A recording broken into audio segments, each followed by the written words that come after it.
Lola Pantoja Guerrero, Dolores, es periodista, es doctora, tiene varias monografías hechas sobre el flamenco, evidentemente, y uno de sus trabajos, de sus primeros trabajos, está basado en un lugar geográfico fundamental para la conformación del flamenco actual, del flamenco, de los artistas, de la vida, de la Sevilla del 19, del 20. Habla precisamente del flamenco de los cuartitos, ¿no? Pero bueno, ese es uno de sus trabajos más destacados, que fue el objeto de tu investigación. Eso es, la tesina. Y en torno a ese trabajo, es una persona que ha aportado conocimiento de una parte muy importante de la historia que todo el mundo del flamenco conocía, pero que no había sido debidamente estudiada, ¿no? Y entonces, con estas herramientas académicas que hoy podemos disfrutar, tenemos la suerte de tener a Lola y compartir su conocimiento. Muchas gracias, Lola, por estar con nosotros y cuando tú quieras. Muy bien, pues buenos días. Espero que os resulte interesante la ponencia, porque creo que es un tema que la verdad es que, aunque es importante, es también muy desconocido para mucha gente, incluso aficionada al flamenco. La tesina de la que os ha hablado Ildefonso formaba parte de un programa de doctorado de comunicación y literatura. Yo quería hacer un trabajo de arte contemporáneo y mi director de tesis, que daba clase de arte contemporáneo, me dijo: ¿a ti te gusta el flamenco? ¿Quieres hacer algo de flamenco? Y yo, como siempre digo que sí a todo, pues le dije que sí. Es un personaje fantástico. Sí. Juan Bosco el pobre. Sí, hombre, y quiero nombrarlo porque se nos fue el año pasado, justo por esta fecha, y la verdad es que fue un personaje fundamental para mí en mi carrera universitaria. Bueno, podría deciros que he venido aquí a vender mi libro, El Cante de Cuartito, porque aquí se recoge toda la historia, toda la tesina de la que os voy a hablar ahora, pero en realidad no he venido a venderoslo porque este libro está descatalogado. Lo publicó Diputación, no lo puso a la venta, pero si a alguien le interesa lo tengo escaneado y se lo puedo mandar. Vamos a hacer primero, tal y como hago en el libro, un breve repaso histórico, muy breve, sobre lo que fue la Alameda de Hércules. No sé si sois todos de Sevilla, si conocéis el espacio de la Alameda, el barrio de la Alameda, que hoy en día es un barrio que aglutina muchos bares, mucha diversión nocturna, y durante un tiempo estuvo como muy deprimido, pero en realidad siempre fue el barrio de la diversión por excelencia desde el siglo XIX. Aunque en su principio la Alameda de Hércules era una laguna. Había dos brazos de río. Se sabe que en la época romana pasaba un brazo de río por la calle Mar de Dios, en fin, que todo eso se fue desviando, pero Sevilla estaba llena de agua. Y la Alameda era una laguna que además le llamaban la Laguna de la Peste, porque iban a parar allí todas las aguas residuales de la ciudad. En el siglo XVI, ya a finales, como entra mucho dinerito en la ciudad por el negocio de las Indias, pues se hacen una serie de obras y urbanísticas en la ciudad, y entre ellas se deseca la laguna. Se deseca la laguna, se convierte en paseo. Como estamos en la época del Renacimiento, se le da una estructura muy renacentista, rectangular, con dos columnas, la parte meridional. Las otras dos de la otra parte se pusieron después. Las del principio son las dos que hay cuando vienes de Amor de Dios y te encuentras la Alameda. Y son dos columnas que sacaron del templo de la calle Mármol, que era un templo romano dedicado a Marte, que si vais por allí os lo recomiendo si no lo conocéis, porque es muy curioso de ver ese espacio, porque ahí es donde se ve primero cómo la ciudad se fue estratificando, porque tú ves las columnas abajo. Y segundo, pues todos los desmanes urbanísticos que se hicieron en el franquismo, claro, porque están las columnas allí, en fin, os recomiendo que vayáis a verlo. Y las dos estatuas que coronan son las estatuas de los que se creen que son los dos fundadores de la ciudad, Julio César y Hércules. Aunque lo de Hércules es un poco leyenda, pero bueno, eso es lo que se cree que fundaron la ciudad de Sevilla. Luego se quedó como laguna durante mucho tiempo, como paseo, perdón, una vez que se desecó. Era un paseo muy señorial durante el verano, pero como iban los señores y los clérigos, la gente de dinero, pues a su calor también iban todo tipo de rufianes, maleantes y prostitutas. Es decir, que siempre fue un centro que atraía a una parte, digamos, marginal de la población de Sevilla. Hasta finales del 19, promovido por un proyecto de la Renfe, cuando se quitan las murallas, realmente no se convierte en barrio. O sea, la Alameda se construye el paseo de espaldas a lo que era el barrio de la calle San Vicente, y la otra parte de la Alameda se construye y todo lo que es la calle Leonor Dávalos, la calle Pozo, toda esa zona se construye ya a finales del siglo XIX. Y a partir de ahí, la Alameda se convierte en el centro de diversión nocturna y en el barrio chino de la ciudad. No se sabe muy bien por qué, pero no es difícil deducir que es porque estaba rodeada de cabarets y, o sea, todos los centros de diversión nocturna estaban allí, ya lo ha dicho antes mi compañero Juan.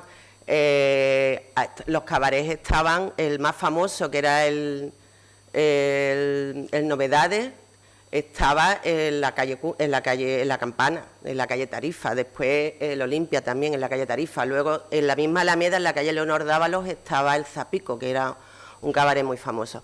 Todos esos cabarets, algunos en principio habían sido cafés cantantes, y cuando se convierten en cabaret siguen manteniendo oferta de flamenco, menos porque el flamenco tiene que convivir con las variedades y sobre todo con el cuplé. O sea, al flamenco le hace una competencia bestial el cuplé y las cupletistas, que casi que lo quitan de en medio, ¿no? Pero sí que en algunos actuaban las figuras más importantes de la época, que eran la Niña de los Peines, Manuel Torres, Chacón.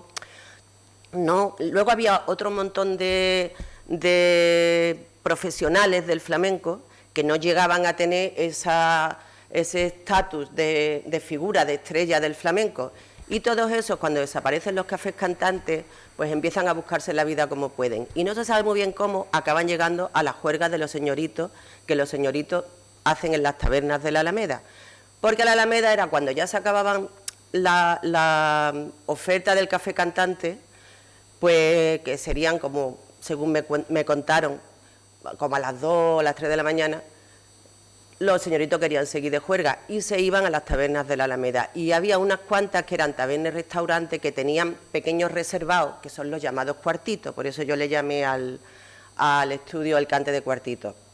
Porque ahí es donde se ganaron la vida muchos flamencos, muchos cantadores, cantadoras, más cantadores que cantadoras, porque la Alameda tenía fama de ser el barrio chino, y entonces las mujeres que iban allí pues se jugaban su reputación. Evidentemente, si cantaban en los cuartos de la Alameda, pues eran consideradas poco menos que prostitutas. Pero bueno, los hombres, los cantadores tampoco tenían un estatus muy alto en ese entorno. En realidad, ellos iban allí, esperaban a que llegara el señorito de sus fiestas anteriores, de su recorrido por los cabarets, y si el señorito quería, los llamaban y les animaba la juerga dentro del cuartito. Ni que decir tiene que lo de menos era el flamenco. En el cuartito lo que había era diversión, y diversión ya desenfrenada. O sea, aquello era pues, pura lujuria, y a los flamencos muchas veces los trataban, el señorito eran sus sirvientes. O sea, que tú haces lo que yo quiera, ¿no? Yo entrevisté para este trabajo a una serie de personas que afortunadamente todavía vivían en aquella época, fue a finales de los 90, y como Pies Plomo, Enrique Monte, que fueron los fundadores de la Peña de Pies Plomo, o Luis Caballero y Enrique Orozco, y todos me contaban pues que las condiciones allí eran más bien humillantes, ¿no? Me acuerdo que Calixto Arias, que era también un señor mayor de Triana, me contaba que a veces el señorito decía, se ponían cruz y decía, cántame una saeta. Chocolate me contaba que había un señorito que lo llevaba a la tapia de un cementerio para que le cantara fandango en el cementerio, y que ese señorito tenía un bar en la Macarena, y luego en la Macarena le cantaba otros 2 fandanguitos allí en su bar, y dice Chocolate, y así trincaba yo 100 duritos, que con eso vivía yo todo el mes. Evidentemente, aunque eran condiciones muy humillantes, un flamenco allí ganaba mucho más dinero que un obrero. Lo que ocurre es que era una economía de supervivencia, no dejaba de ser una economía de supervivencia porque era totalmente inestable. Pero bueno, estoy corriendo mucho, vamos a ir más despacito. Os voy a enseñar, como os he dicho antes, la Alameda de Hércules pasó de ser la Laguna de la Peste a ser un paseo, que era un paseo de día y un lugar de encuentro y diversión nocturna. Esto es una foto, es una vista aérea de la Alameda en los años 20. Como veis, no ha cambiado mucho. un paseo rectangular, con árboles a los lados. En realidad no ha cambiado mucho. Aunque sí es verdad que a lo largo de su historia el paseo cambió de fisonomía, porque hubo una época que le pusieron fuente, la pila del Pato, que luego se la llevaron a otro lado. Hubo una época que le pusieron, como aparece aquí, estanques, los kioscos de cristal, que desaparecieron en los años 40-50. Hubo una época también a principios del siglo que había cines de verano en la Alameda, se celebraban las veladas de San Juan y San Pedro. Había, en los cines de verano cantaban flamenco también, en los intermedios del cine, allí pues cantaban artistas de la talla de Vallejo, por ejemplo. Por cierto, que Enrique Montes, que él llegó a conocer a Vallejo y que antes de salir a actuar se ponía chuflán, o sea, imaginaron, ¿no? O sea, que se ponía nervioso. Y luego tú lo escuchas cantar y dices, pero como un artista de esta talla se puede poner nervioso antes de salir a cantar, con esas facultades que tenía, ¿no? Pero claro, el flamenco es muy exigente. Esta ya es un poquito más moderna, esta foto. Bueno, tampoco, es de los años 20. Este es el entierro de Joselito, el torero. Esta foto la pongo porque para que veáis que la Alameda, aparte de ser un centro neurálgico de diversión nocturna, también de día aglutinaba todo tipo de concentraciones, manifestaciones. También en los años 30 o 40 había un movimiento obrero muy potente antes de la guerra, y también era como un centro de concentración el Paseo de la Alameda. O sea, el Paseo de la Alameda fue un entorno histórico muy importante. Y ahora ya, pues, como os he dicho antes, en los espacios de actuación del flamenco, como os ha contado Juan Vergillo, primero el cante se independiza en el Café Cantante, porque hasta entonces lo que había era academias de baile y espectáculos de baile. Luego el cante sigue perviviendo en el cabaret, aunque menos, pero también. Y luego ya pues se queda el entorno de la juerga para todos aquellos artistas que, como que no eran la Niña de los Peines, ni eran Chacón, ni eran... Pero vamos, incluso Manuel Torres se ganó la vida en los cuartos de la Alameda. Manuel Torres, Tomás Pavón, el hermano de la Niña de los Peines. Y yo le preguntaba, y al final resulta que todos los artistas cuando empezaban, todos, incluso Antonio Mairena, todos al principio pasaron por las juergas de la Alameda. Porque era lo que había en aquella época. En realidad no había muchos espacios de actuación. Si tú no llegabas a ser una primera figura, claro, en aquella época, en los años 20, 30, se da el fenómeno de la ópera flamenca, pero imaginaos que eso se hacían, eran espectáculos de todo tipo de actuaciones, no solo de flamenco, pero eran al aire libre y sin megafonía. O sea, ahí solo llegaban los que eran grandes artistas y tenían muchas facultades. Luego había otros muchos cantadores y cantadoras flamencos que se buscaban la vida en el entorno de la juerga. Y en Sevilla, el entorno de la juerga no estaba solo hasta en la Alameda, también estaban en las ventas, también en Madrid, pero en Sevilla se concentró sobre todo en la Alameda de Hércules, en las tabernas, que eran tabernas y al mismo tiempo eran prostíbulos y restaurantes. O sea, la Casa Morillo, que es el primero que os pongo aquí, o el Pasaje de la Europa, era famoso por sus tortillas de jamón dulce, por lo visto, y su jamón, sus tapas de jamón, que por supuesto eso en aquella época solo lo podían comer los señoritos. Tengo que hacer aquí un quisca para deciros que señorito en aquella época no era solo el noble, que también, que eran los aristócratas, pero también señorito era todo el que tenía un negocio. También había ganaderos que cuando venían a Sevilla a cerrar un negocio, pues se iban de juerga y se gastaban parte de lo que habían ganado en una buena juerga. También había, como el que llevaba chocolate al cementerio, propietarios de bares. O sea, se le llamaba señorito a todo el que tenía un poquito de dinero para poder permitirse el lujo de irse de juerga e invitar a sus amigos y estar toda la noche en una taberna, primero en un cabaret, luego en una taberna, y llevar a una prostituta al lado. O sea, todo el que tenía dinero para eso se consideraba señorito. Bien. Las tabernas donde se concentraron los cuartos más importantes fueron Casa Morillo, el Pasaje de la Europa, las Siete Puertas, la Sacristía, los Majarones y las Maravillas. De todas estas, solo podemos encontrar convertido en hotel la Sacristía. Ahora vamos a ver una foto que sigue estando en la Alameda. De Casa Morillo le llamaban también el Pasaje de la Europa porque conectaba Amor de Dios, la calle Amor de Dios, con la Plaza de la Europa. ¿vale? Que también la calle Barco termina en el Plaza de la Europa.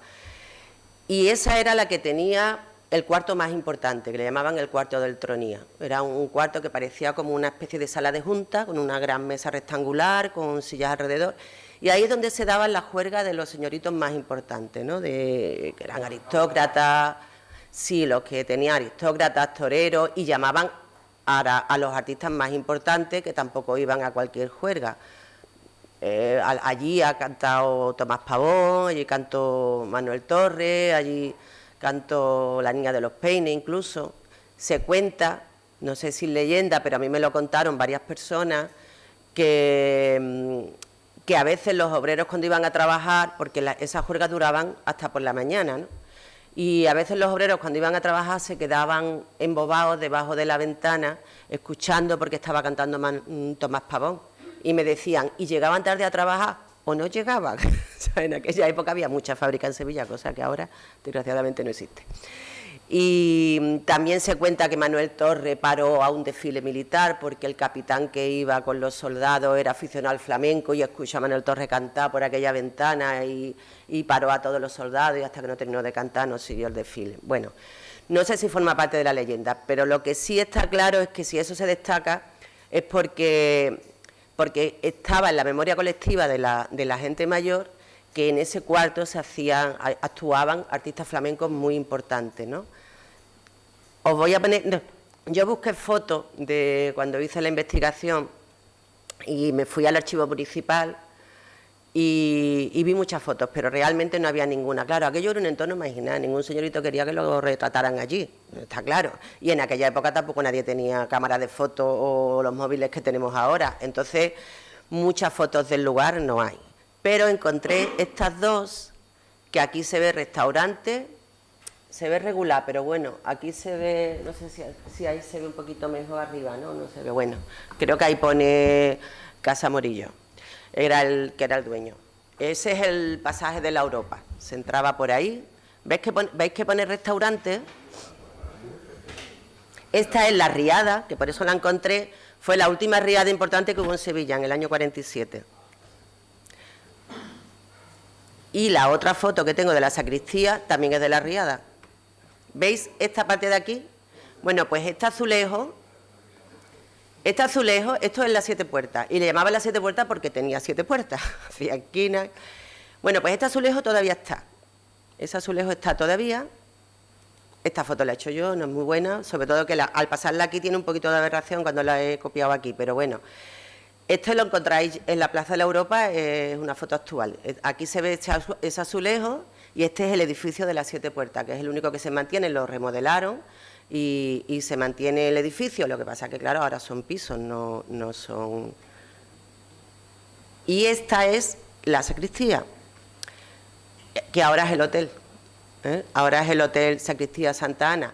Pero si entráis dentro en la recepción, esto era un antiguo convento, creo, ¿no? Y tiene como un claustro, el patio es como, tiene la estructura de un claustro. Y tenía unos arcos, y dentro de los arcos tenía cuartos. Pues los arcos los sigue teniendo, o sea, la estructura, si entráis en la recepción del hotel, la podéis ver tal cual estaba. Aquí me contaban a mí los flamencos que se hacían, o sea, las juergas importantes eran en el cuarto del Tronío de Casa Morilla, pero aquí eran como las juergas señoriales, eran como las juergas más señoriales, más... Cuando ya no un señorito, sino un aristócrata quería celebrar algo... Pues entonces lo hacía aquí y llamaba flamenco, aunque también había juerga, dependiendo de la noche, también podía haber. Entonces, como veis, había varios sitios. No se sabe muy bien cuándo empieza el fenómeno de la juerga en los cuartos. Se entiende, yo lo explico en el libro, y se entiende que la Alameda era el sitio de diversión nocturna, y entonces pues ahí es donde terminaban todas las juergas. Encontré una cita de Álvarez Caballero, en un libro de Álvarez Caballero, recoge una cita de Manolo Caracol, que dice que su padre, que también cantaba, creo que el padre se llamaba Manolo del Bulto, ¿no? Y era también cantador. Y entonces, que él recordaba que siendo él un niño, con 10 años, su padre venía de juerga con los señoritos de la Alameda y desayunaba con ellos. en el otro bar, en estos otros bares, los Majarones y la Maravilla, estos ya eran tabernas.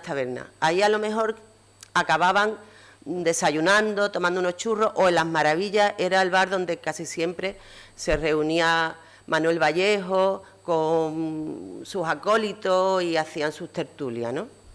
Y Caracol recordaba que ya eso se daba siendo él un niño, y Caracol nació a principios de los años 20, del siglo XX, con lo cual se entiende que ya en los años 20 ya existe ese fenómeno. Pero cuando realmente hay una mayor concentración de flamenco en la juerga es en los años 30. Como sabéis, aquí no hubo guerra. Aquí el levantamiento partió de aquí, con lo cual aquí hubo una ocupación, digamos, pero estoy un poco sensibilizada porque ayer vi el documental de Remedios Álvarez de Pico y Reja y habla de todos los desastres, ¿no? Los horrores de la ocupación en Sevilla por parte de Queipo de Llano. Bueno, el caso es que aquí guerra como tal no hubo. Entonces, en los años 30 lo que sí que hubo fue mucha represión y mucha hambre y mucha pobreza. A mucha gente la metieron en la cárcel porque sí, y a muchos los fusilaron, los asesinaron, pero otros salieron, pero cuando salían tildados de rojo y no tenían cómo ganarse la vida. Entonces esta ciudad se convirtió en una ciudad de miseria, ¿no? La pobreza era tremenda y a mí me contaba mi padre que había gente que se moría por la calle de inanición, que te encontraba gente muerta porque se había muerto de inanición. Entonces los flamencos pues se buscaron la vida, como siempre habían hecho, en las tabernas, que en realidad fue donde primero empezó el flamenco, como os ha explicado Juan, a ganarse la vida, ¿no? Entonces hay que entender eso para entender por qué los flamencos, de alguna manera, durante mucho tiempo, actúan y se ganan la vida en este entorno tan marginal. Bueno, os contaba que según Manolo Caracol, el dato de Manolo Caracol, pues a partir de los 20 y de los 30 ya encontramos. Entonces, lo que os explicaba, ¿cuáles son las motivaciones de que los flamencos acaben cantando en una juerga un señorito con unas condiciones más bien humillantes, ¿no? Pues está claro, os lo pongo aquí, la fuerte desigualdad, lo del tránsito del antiguo régimen de la sociedad capitalista. ¿Por qué os lo pongo? Esto es complejo de explicar, yo en el libro le dedico un capítulo entero. Es porque aquí, evidentemente ya en el siglo XX estábamos inmersos en un sistema capitalista, pero aquí no hubo una revolución industrial como hubo en otros países europeos y aquí hicimos la transición de forma muy lenta. Por un lado, nos metimos dentro del sistema capitalista de lleno cuando se hicieron las desamortizaciones y muchos terrenos, muchas propiedades que antes no se podían vender ni comprar, porque no eran propiedades tal y como las conocemos, eran títulos. Los reyes le daban la titularidad de las tierras a sus nobles, a los soldados y a la Iglesia, y la Iglesia tenía muchas propiedades. Con la desamortización todo eso se pone a la venta y ahí entramos de lleno en el sistema capitalista de mercado.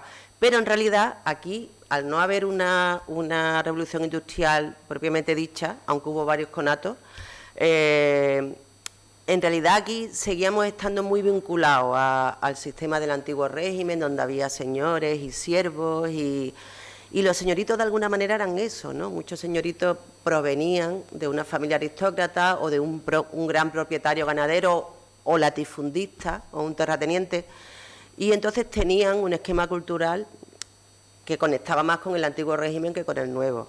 Al mismo tiempo, los obreros, aunque sí hubo una lucha obrera importante, pero también era como que estaban a mitad de caballo, a caballo entre su condición de obrero o su condición de siervo, ¿no? Y eso se nota también en el carácter de los artistas.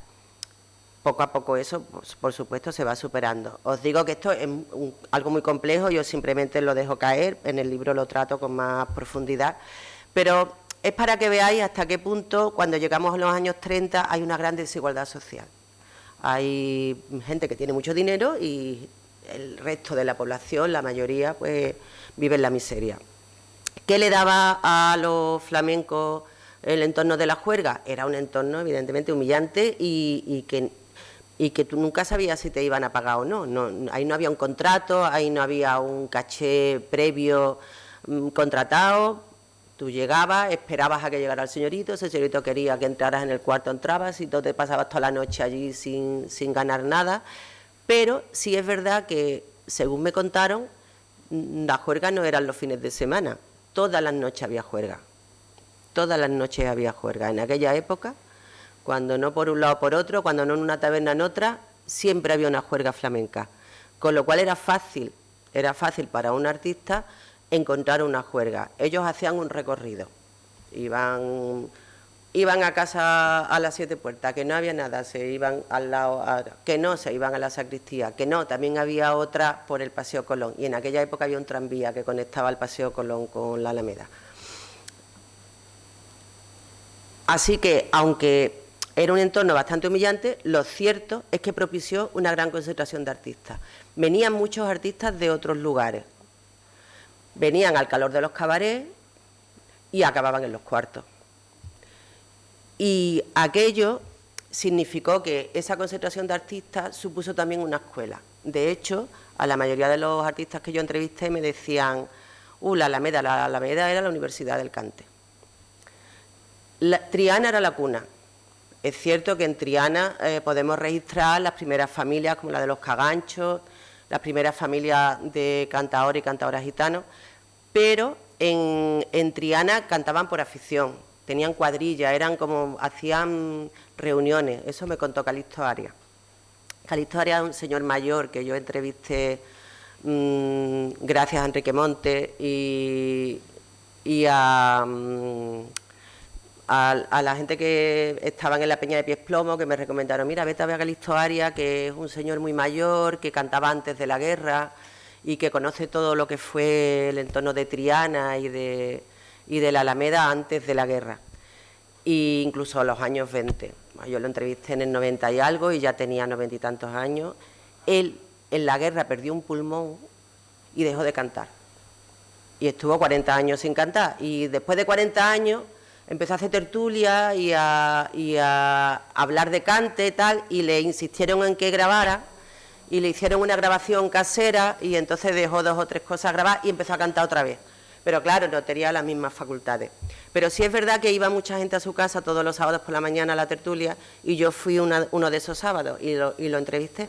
Entonces él me contó que en Triana ellos hacían reuniones de cante, pero eran reuniones sociales. Se reunían y tenían como cuadrillas. Yo formaba parte de la cuadrilla de Manolo Olivé y había otro que formaba parte de la cuadrilla del Arenero, ¿no?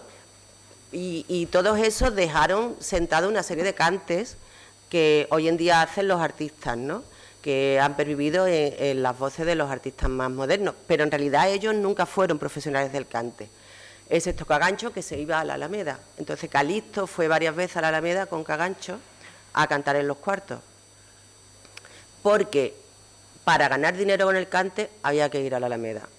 Claro, en la calle Cuna, en Leonor Dávalos estaban los cabarets grandes y luego estaban los cuartos en la Alameda.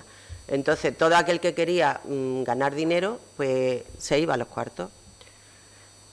Así que, de alguna manera, esa concentración de artistas que hubo en los cuartos propició una escuela informal. ¿Por qué? Pues porque el protocolo era: a tal hora de la noche nos vamos a esperar a que vengan los señoritos, sobre todo a Casa Morillo, porque Casa Morillo tenía una especie de... tenía la barra y tenía un salón grande antes de los cuartos. O la sacristía también. Que a determinada hora no tal, pues nos vamos a las 7 puertas, que no, nos vamos a la sacristía. Y siempre encontraban algo. Siempre había alguna juerga, pero el señorito les tenía que dar permiso. De hecho, allí, en esas tabernas, a determinadas horas, no entraba la gente que no fueran señoritos. O sea, ahí, no dejaba pasar a cualquiera. Allí solo entraban los señoritos con su prostituta al lado, su amante. Lo de la prostituta también es muy simpático, porque había 3 clases de prostitutas. Estaban las volanderas, que eran las que estaban en la calle. Estaban las que hacían el comedor, y hacer el comedor es que estaban en un salón esperando a que llegara el señorito, una especie de burdel. Pero lo curioso es que no eran mujeres que se dedicaran exclusivamente a eso, sino que iban un ratito a hacer el comedor. Y esas que iban un ratito a hacer el comedor muchas veces eran mujeres casadas o viudas que no tenían cómo ganarse la vida después de la guerra. Hemos dicho que los años 30, la posguerra 40 fue tremenda, ¿no? Entonces, había un paisaje humano muy particular, que ahora nos cuesta trabajo entender, pero antes era así. Me contaba Chocolate, no, pero no eran mujeres malas, eran mujeres que se ganaban la vida como podían, y estaba como aceptado socialmente, de alguna manera, socialmente de alguna manera. Por supuesto la Iglesia no lo aceptaba, y en aquella época la Iglesia daba mucha caña, pero bueno, lo cierto es que las condiciones socioeconómicas eran muy diferentes a las que son ahora, y hay que tenerlo en cuenta para entender por qué un flamenco iba a un cuarto a cantarle a un señorito a las 4 de la mañana cuando el señorito estaba hasta aquí. Se me ha olvidado una clase de puta, las tangueras, que eran las que iba con los señoritos. Las tangueras eran las que estaban en los, digamos que es como lo que hoy en día las de lujo, las señoritas de compañía, ¿no? Eran las que estaban en los cabarets, las que iban con el señorito. Esas eran, como me dijo a mí Chocolate, mujeres de bandera, eran modelitos, y esas eran normalmente las que después del cabaret iban con los señoritos a los cuartos. Pues no se sabe, pero tangueras viene de tango, y no sabemos muy bien si es porque en los cabarets en aquella época se puso de moda el tango, no está registrado. Hay muchas cosas que no están registradas, y yo les preguntaba y ellos no sabían, simplemente se llamaban así. Es verdad que lo de volandera tiene un sentido por aquello de que están en la calle, y lo de hacer el salón también, pero lo de tanguera yo lo pregunté y nadie supo explicarme porque puede ser también la imagen de la tanguera, que es más sensual, no sé. El caso es que empezó a llamarse tanguera. Bueno, pues como estamos comentando, el ambiente era un ambiente de diversión sin lujo, o sea, sin límites, perdón, o sea, era un ambiente lujurioso. Y se daba una relación de dominio del señorito con respecto al artista. Aún así, el artista tenía su orgullo. Es decir, que había veces que, como me dijo un día Pies Plomo, había veces que el artista decía, mira, en mi hambre mando yo, y ahí te quedas. Pero eran las menos, las cosas como son. Había mucha hambre. Y la mayoría de los artistas tenían muchos chiquillos que alimentar. Y claro, allí en una noche podían ganar 5 duros, incluso 20 duros, y con eso tenían para darle de comer a sus chiquillos una semana entera. Entonces, aunque también había veces que el señorito le decía, pues no te has hartado aquí de comer y de beber, ¿qué quiere que te dé más? Porque claro, en la juerga pues había queso, había jamón, había vino, y entonces había señoritos que le decían, bueno, si yo ya te he dado aquí gloria bendita, con eso ya date por pagado. Porque realmente no había unas condiciones artísticas contratadas, o sea, simplemente el señorito dejaba, digamos, que el flamenco entrara en su juerga y de alguna manera pusiera el punto musical. Yo le pregunté a los artistas, ¿cómo puede ser que en un ambiente como el de los cuartos, ¿no?, que era un ambiente de juerga, de lujuria, pues se cante por seguirilla? Porque cantaban todo en los cuartos, y lo que menos cantaba eran bulerías. En aquella época la bulería no era... En aquella época se cantaba mucho más por fandango, por soleá, por seguirilla, sobre todo por fandango, pero bueno, también se cantaban la soleá y la seguirilla, y entonces a mí me llamó la atención, bueno, y es un ambiente de fiesta. Y todos me contestaban lo mismo, es que esa era la música que había. Quiero decir, el flamenco en los años 20 todavía no había triunfado. Empezó a hacerle una competencia férrea el cuplé, pero todavía no había triunfado la copla, todavía no nos había llegado toda la música anglosajona que nos llegó después, y aquí nuestra música era esa, la ópera, la zarzuela, el flamenco. Era la música, y la música popular no era la ópera, la música popular era el flamenco, que era una mezcla de nuestro folclore con la recreación individual de los cantadores, de los artistas, pero que partía de alguna manera de nuestro folclore, con lo cual era algo popular.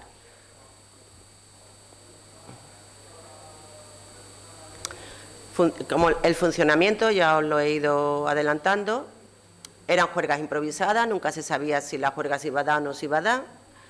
Había un cierto recorrido, como ya os he dicho antes, no había contrato, tampoco los señoritos pues eran todo eso que os pongo ahí.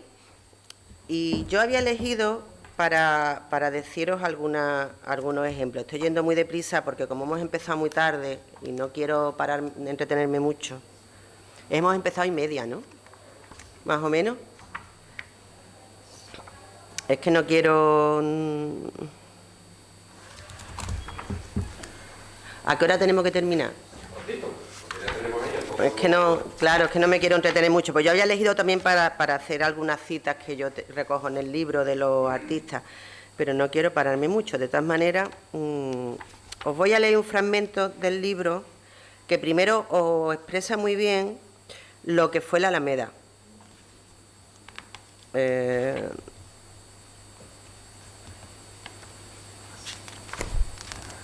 Acabo de darme cuenta que no me he puesto las gafas buenas. No me he puesto las gafas buenas. Me he puesto las gafas de ver de lejos, pero de cerca no veo bien con estas gafas. A ver, 87. Es que quería leerle algunas cititas, pero bueno, voy corriendo, ¿eh? Que como hemos empezado tarde no me quiero entretener, pero que si queréis preguntar algo, ¿eh? Si veis que corro mucho me lo decís.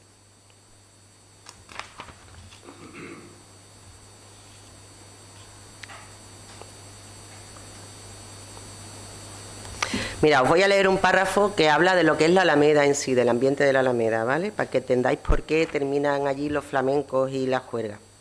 La Alameda siempre tuvo una especie de segunda vida, un tiempo de madrugada donde el barrio cambiaba su aspecto familiar por otro radicalmente distinto. Y es que llegada la noche, el barrio se soltaba la melena y sus calles se llenaban de prostitutas, jóvenes y atractivas la mayoría, aunque también las había maduritas. Estas últimas, más que en la calle, podían ser encontradas sentadas en las puertas de sus casas, donde esperaban a los clientes mientras fumaban con una atrevida postura que dejaba ver sus encantos. También abundaban los soldados y marineros a la búsqueda desesperada de la compañía femenina, sobre todo durante la guerra y la primera etapa de la posguerra, periodo en el que las calles estaban tomadas por los militares, soldados y legionarios que actuaban como dueños del espacio. Al menos eso es lo que rescata de su memoria Enrique Monte, cantador aficionado que nunca vivió del cante, pero visitó la Alameda y sus cuartos con frecuencia y gracias a su recuerdo podemos tener un testimonio bastante certero de aquellos tiempos. Dice Enrique Monte, en aquella época la Alameda era peligrosa, se formaban muchas broncas y si a alguien se le ocurría meterse con un legionario, este gritaba, ¡a mí la legión! Y todos los legionarios que estuvieran por allí se unían para dar una paliza monumental al desgraciado que se le hubiera ocurrido meterse en esa pelea. Bien, ¿por qué os leo esto?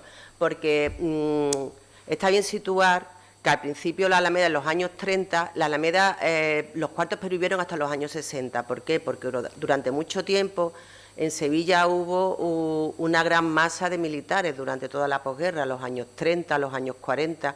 Entonces, entre los militares, los señoritos, la ciudad seguía como muy anclada a lo que era el pasado, ¿no? No era una ciudad moderna, digamos, como luego empezó a ser, moderna entre comillas, quiero decir,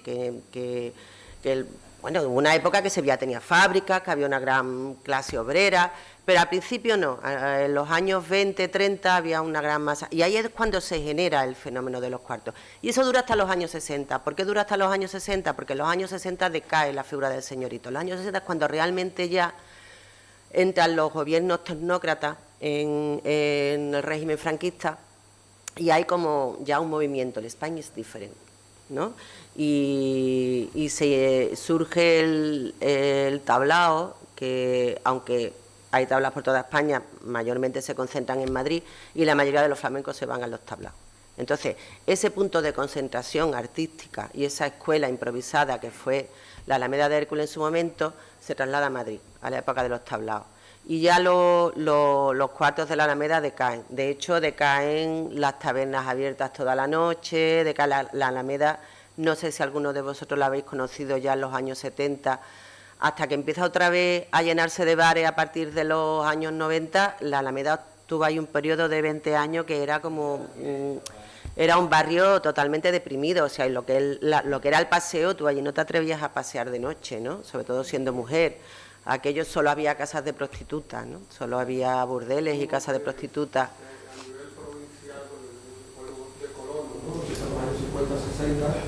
digamos, a producir en España, ¿no? A producir alimentos, ¿no? Sí, pero sobre todo es que... Entonces, pues, hay gente que se dedica a trabajar mucho, lógicamente, porque hay, bueno, que hay trabajo, que hay los pueblos colonos, y un pueblo que tiene 3 poblaciones, que hay mucha actividad, e incluso ya se empieza a ver teatro en los pueblos, ya se empieza a... Sí, pero sobre todo es que los señoritos se van a Madrid. Claro, bueno. ¿Sabes? O sea, es que los flamencos se van a Madrid, los señoritos se llevan el dinero a Madrid, los grandes, la Casa de Alba, o sea, se pone de moda Madrid, se centraliza todo. Hay una gran centralización y entonces aquí decae el barrio chino, se convierte en el barrio chino puro y duro. O sea, ya desaparecen los cabarets y desaparece el ambiente de juerga y de lujo que había antes en esos años en la Alameda. Se queda como algo residual, se dan conatos de juergas privadas, pero ya son más juergas privadas en determinados locales e incluso casas privadas. Siempre hubo también casas privadas que hacían juerga, señoritos que hacían juerga en sus casas privadas. Y ahí el artista tenía un poquito más de consideración artística, ¿no? Porque ahí el señorito lo llamaba realmente para que hicieran de artista. No era solo tú a mí me ambientas la juerga, en plan que yo estoy aquí con mi puta. No, en las casas privadas ya eran para hacer celebraciones. De hecho, Calixto Arias me contaba que una vez lo llamó para actuar en una juerga y no sé si voy a encontrar la cita, pero es que es una cita muy larga, os la cuento directamente. Lo llaman, lo citan en la Alameda y de allí lo llevan en privado a una hacienda, a él y a unos cuantos artistas más. Todo súper secreto, súper secreto. Y entonces lo llevan a una casa muy señorial y de las afueras y lo tienen allí apartados en un rincón, pero les dan comida, bebida y a determinada hora los llaman al salón para que ellos actúen. Y se van y les pagan bien por su actuación. Y al cabo del tiempo, en la feria de Dos Hermanas se encuentra él a ese señorito. Y resulta que ese señorito era Primo de Rivera. Y Primo de Rivera era el dictador en esa época. O sea, que y hasta entonces, no, claro, todo era muy secreto, ¿no? Y se da cuenta de que el secretismo había consistido en eso, en que él era el dictador que había venido pues de incógnito y que era un gran aficionado al flamenco.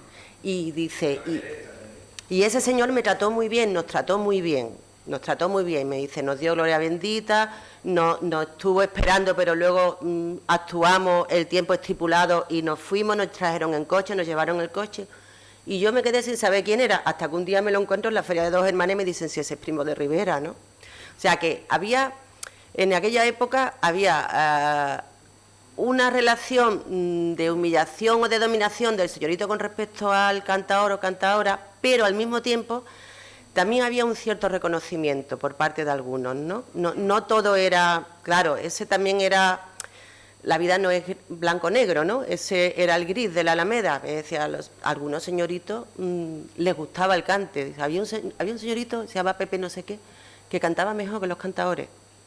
Pero él no se atrevía a cantar en público como no fuera en un cuarto. Pepe Pérez.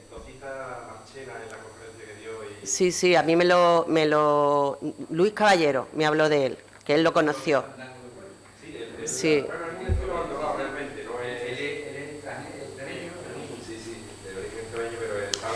Sí, claro, entonces él era un gran aficionado al cante y cantaba muy bien, le decía a los cantares, pero que le voy a cantar yo a usted si usted canta mejor que yo. Y dice, no, pero tú canta cosas que yo no sé, porque era, pues como luego fueron los cantadores como Mairena o Camarón, que iba buscando, ¿no?, para escuchar, para encontrar más cosas, más cante, más...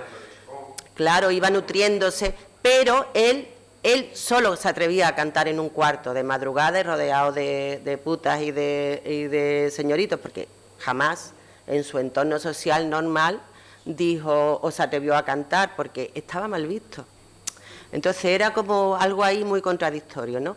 Pero lo que sí es cierto es que de los años 20 a los años 60 la Alameda fue el núcleo de concentración artística de la ciudad y lo que permitió a que el flamenco tirara para arriba. No solo que los flamencos vivieran de su profesión, es que con ese vivir de su profesión, lo que permitió la Alameda fue que el flamenco tirara para arriba, que el flamenco no se perdiera.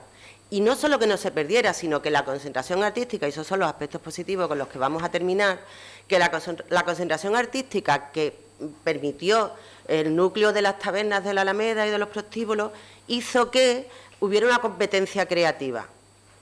Claro, en un cuarto, como me decía Manolo Mairena, en un cuarto te da más libertad para hacerle cosas al cante. Claro, no es que ahí lo que primaba era la juerga, entonces el cantaor hacía lo que le daba la gana, no tenía un público con el que responder y dar una talla, no. Pero al mismo tiempo, como los cantadores eran artistas, y todo artista es inquieto y quiere dar más siempre, pues ahí en el cuarto ellos muchas veces encontraban un nuevo quejío, un nuevo melisma, y el que estaba al lado lo estaba pillando.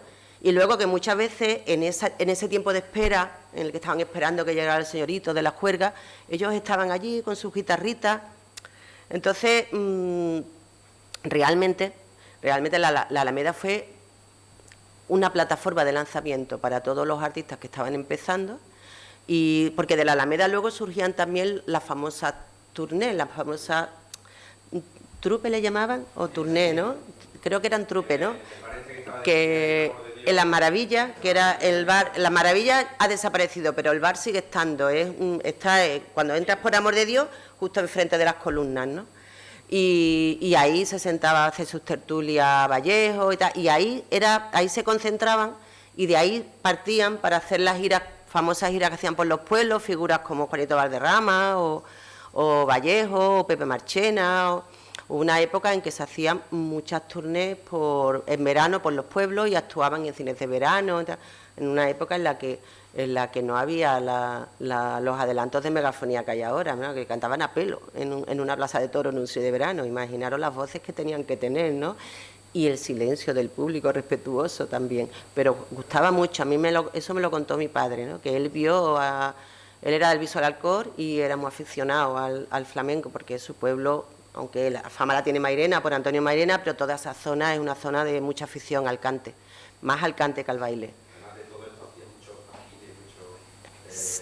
Rosa, Claro, y entonces mi padre vio a Caracol con Lola Flores, a Valderrama. Mi padre decía Valderrama porque le dio por cantar la copla, pero Valderrama era un gran cantador de flamenco, y es verdad, ahora lo estamos reconociendo. Durante mucho tiempo se quedó ahí esa figura, esa condición flamenca suya se quedó un poco oculta durante un tiempo, pero realmente ahora estamos valorando, ¿no?, su faceta flamenca. De hecho, cuando actuaban en las trupes estas, que además en los pueblos, que han venido los cantadores, pues mirando las memorias de Camarón, cuando terminaban ellos sus actuaciones, hablando de lo de la venta larga, Valderrama buscaba a la madre de Camarón, a Juana Cruz, que era la que le preparaba, digamos, no una cosa de puerto, sino una reunión de cabales, y estaban hasta el amanecer escuchando cante por afición, cante de pueblo, lo que ellos decían. Pero Valderrama, como fuera la provincia de Cádiz, ya estaba contactando con la madre de Camarón. Juana, a las 2 por ahí llegamos, para después cantar allí en su casa, porque era la verdadera cantadora de la casa, y hermana del día. Perdón por la interrupción.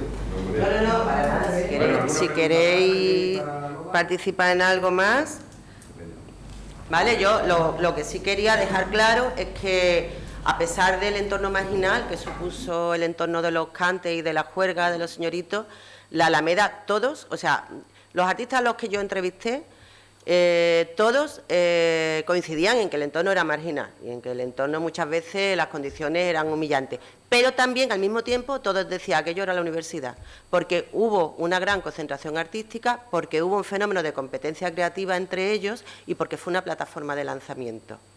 Así que es un fenómeno que desgraciadamente no se conoce, supongo que por el aspecto marginal que ha tenido durante mucho tiempo. De hecho, yo creo que hasta que yo empecé a investigarlo no se había escrito nada al respecto, Y bueno, si alguien está interesado en el libro, como no se puede comprar ni vender, yo si quiere se lo puedo pasar por email, que tengo un amigo mío con toda su santa paciencia me lo escaneó página por página y lo tengo escaneado, pero solo lo puedo mandar por PDF. ¿De acuerdo? Bueno, pues muchísimas gracias.